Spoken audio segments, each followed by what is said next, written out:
সমাজের যে আকাঙ্ক্ষাতে গণ অভ্যুত্থান ঘটেছে সেই আকাঙ্ক্ষায় কিন্তু আর থাকছে না। আপনি একটি সাম্প্রদায়িক দেশের দিকেই যদি আমরা যাই, তাহলে পাকিস্তান কি দোষ করেছিল? 50 লক্ষ নেতাকর্মী 12 বছর ধরে আইন আদালতে ঘুরে বেরিয়েছে। তাদের প্রতি তো এই দলটির একটি দায় আছে। যখন রাতের বেলা নির্বাচনগুলো হয়ে গেছে এইভাবে, কোথায় ছিল ছাত্ররা? যতদিন চাকরির প্রয়োজন হয়নি তখন তারা রাস্তায় নেমে এলো। তারপরেও এসেছে, ভালো কথা, কিন্তু তারপরে সেই ছাত্রদেরকে আমরা 1 বছরে কি দেখলাম? হলফনামায় তার প্রমাণ দিচ্ছে। এবং যেই সমস্ত ছাত্রছাত্রীরা বলতো যে আমার বাবা কৃষক, আমার এই নাই সেই নাই, গ্রামের সবচেয়ে দরিদ্র ঘরটি আমার, সে এখন গ্রামের সবচেয়ে বড় ঘরটির মালিক। কাজে আবার এই যে তথ্য উপদেষ্টা মাহফুজ আলমের তার ভাই যে হ্যাঁ, হলফনামা আমরা দিয়েছেন জানি সবাই, সেখানেও তিনি কোটি সেখানে টাকার একই মালিক অবস্থা। হিসেবে ব্যাপারটা হচ্ছে যে দেখিয়েছেন। রাজনীতির যে দুর্বৃত্তায়নের কথা আমরা বলেছি বারবার, সেই দুর্বৃত্তায়নের একটি অংশ আমরা এখানে অভিনীত হতে দেখলাম গত 1 বছরে। মূল যেই বিষয়টা হচ্ছে যে আদর্শহীন রাজনীতি, এই ক্ষমতা কেন্দ্রিক রাজনীতির একদম আসল আত্মা। এখানে ক্ষমতাতে কিভাবে যেতে হবে সেটারই চর্চা এবং উদ্যোগ, আগ্রহ সকলের মধ্যেই আমরা দেখতে পাই। এনসিপি যখন আজকে বলে এটা আদর্শগত নয়, এটা একটা নির্বাচনী সমঝোতা, তা নির্বাচনী সমঝোতা আপনারা বামপন্থীদের সাথে করলেন না কেন? প্রগতিশীলদের সাথে করলেন না কেন? মুক্তিযুদ্ধের সঙ্গে যে সমস্ত রাজনীতি জড়িত তাদের সাথে করলেন না কেন? আপনাদের একবারও মনে হলো না যে আমরা কয় শতাংশ মানুষের সঙ্গে যাচ্ছি? হ্যাঁ, আপনাদের মনে হয়েছে যে আমরা যদি যাদের সাথে গেলে আমরা বেশি আসন পাবো, বেশি আসনে দাঁড়াতে পারবো, তাহলে আমরা ভোটগুলো পাবো, কিছু ভোট পাবো, সেগুলো দিয়ে উচ্চ কক্ষে আমাদের আসন নিশ্চিত হয়।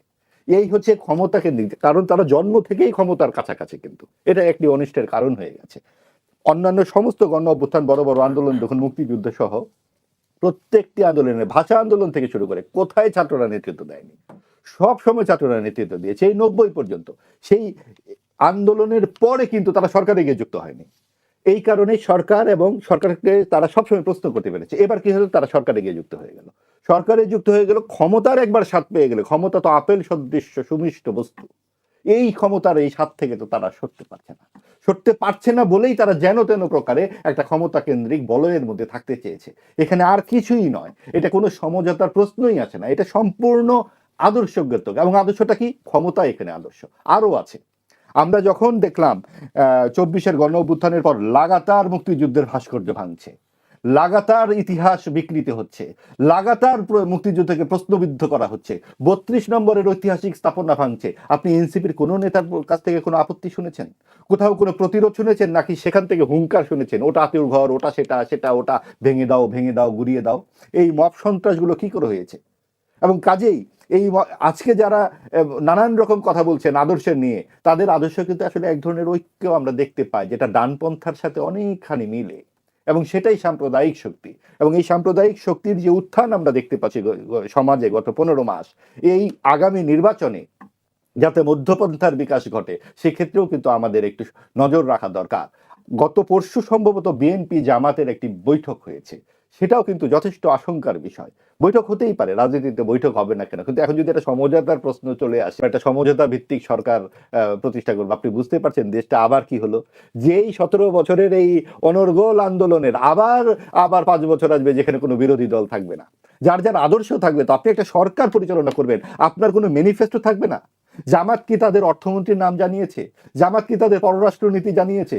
জামাত কি করে দেশের অর্থনীতি চলবে সেটা জানিয়েছে? শুধুমাত্র শুনেছি নারীদের কর্মঘণ্টা 5 ঘন্টা করা যাবে। তাহলে কি জামাত ক্ষমতায় এলে শরিয়া আইন জারি করবে দেশে, এবং সেখানে বিএনপি সমঝোতা করবে? বিএনপিও কি ইসলামিক শাসন চাইবে জামাতের খপ্পরে পড়ে? নইলে তারা কোয়ালিশন সরকার করবে কি করে? কাজে এখানে আদর্শটা থাকলো কোথায়? এনসিপি তো দুধ ভাত, বিএনপি জামাত যদি একসাথে হয়ে যায়, এনসিপি আর কি করবে? এবং কাজেই এই জায়গাতে আপনি দেখেন যে এখানে রাজনৈতিক আদর্শ বলতে আদৌ কিছু থাকছে কিনা। বরং বিএনপির মতো একটি বড় দল কি করে তাদের এই যে তৃণমূলের এই যে মানুষের এতদিনকার জেল জুলুম, এতদিনকার যে 50 লক্ষ নেতাকর্মী 12 বছর ধরে আইন আদালতে ঘুরে বেরিয়েছে, তাদের প্রতি তো এই দলটির একটি দায় আছে। সেই দায় বাদ দিয়ে তারা কি করে জামাতের সঙ্গে মিলে একটা কোয়ালিশন সরকার যদি ঘোষণা করে, এটার কোনো কোনো মানে যৌক্তিকতা আপনারা খুঁজে পাবেন? নিশ্চয়ই বিএনপি নেতৃবৃন্দ এই বিষয়গুলো ভাববেন, কারণ আমাদের দেশ থেকে, আমাদের এই দেশটা হচ্ছে মুক্তিযুদ্ধের রক্তাক্ত একটা সাগর পেরিয়ে আমাদের পাওয়া, এবং সেখানের কতগুলো স্তম্ভ আছে, যে স্তম্ভ পাকিস্তান থেকে বাংলাদেশকে আমাদের আলাদা করেছিল। ধর্ম নিরপেক্ষতা, সমাজতন্ত্র। আপনি দেখুন যে 9 মাস ধরে যে সংস্কারের আলোচনাটা চললো, সেই আলোচনাতে কারা অংশগ্রহণ করলো? 30টি মাত্র রাজনৈতিক দল, এবং তার মধ্যে 7-8টি দলের বেশি আমরা কাউকে চিনি না। এই 30টি দল মিলে বাংলাদেশের মূল যে স্তম্ভ, সেটা তারা পরিবর্তনের সিদ্ধান্ত চূড়ান্ত করে অনেক ফেলেছে। দলের সেকেন্ড পারসনকে সেটাও সেটা আমরা জানি না। জানি না। আপনি ধর্মনিরপেক্ষতা বাতিল, সমাজতন্ত্র বাতিল। আপনি এটি সাম্প্রদায়িক দেশের দিকেই যদি আমরা যাই, তাহলে পাকিস্তান কি দোষ করেছিল? তাহলে বিএনপি এবং জামাত কোয়ালিশন করে কি বাংলাদেশের নামটি পরিবর্তন করে বাংলা স্থান করে ফেলবেন? আমাদের সেই দৃশ্য দেখতে হবে আগামীতে। হতে পারে, কারণ তারা একসাথে হয়ে যাচ্ছে, এবং তাদের একটি যারা প্রধান বিরোধী জোট, তারা এই রাজনীতির বাইরে এবং এই বর্তমান নির্বাচনী রাজনীতিরই বাইরে। কাজে এই যে অন্তর্ভুক্তিমূলক সমাজের যে আকাঙ্ক্ষাতে গণ অভ্যুত্থান ঘটেছে, সেই আকাঙ্ক্ষাই কিন্তু আর থাকছে না, নষ্ট হয়ে যাচ্ছে। কাজে আমাদের কথা হচ্ছে, বিএনপিকে এখন গুরুত্বপূর্ণ দায়িত্ব পালন করে। তারা কিন্তু মুক্তিযুদ্ধের ঘোষকের দল, মুক্তিযুদ্ধের অংশগ্রহণকারী অনেকে এই দলের নেতৃত্বে আছেন, ছিলেন। সবসময় আমরা বিএনপি অন্তত 2 দফা ফুল টার্ম দায়িত্ব পালন করেছে। তখন তো আমরা দেশের মুক্তিযুদ্ধ কিংবা ইতিহাসকে বিপর্যস্ত হতে দেখিনি। দেশের গণমাধ্যমে পাকিস্তান শব্দটি উচ্চারণ হতে কোনো অসুবিধা হয়নি। এমনকি মুক্তিযুদ্ধ শব্দটি, আপনি জানেন যে বিসিএস পরীক্ষায়, সর্বশেষ পরীক্ষায় প্রশ্ন এসেছে যে হানাদার বাহিনী এবং দখলদার বাহিনী, এবং বলা হচ্ছে প্রতিরক্ষা যুদ্ধ। মুক্তিযুদ্ধ কবে প্রতিরক্ষা যুদ্ধ হলো? এবং এই সরকার কি করে সেটাকে সায় দেয়? সায় দেওয়া তো দূরের কথা, এই সরকারের আমলে তো সেটা লেখা হচ্ছে। কাজে এই সরকার আসলে কাদেরকে প্রশ্রয় দিচ্ছে, এটা তো আর লুকানো নেই।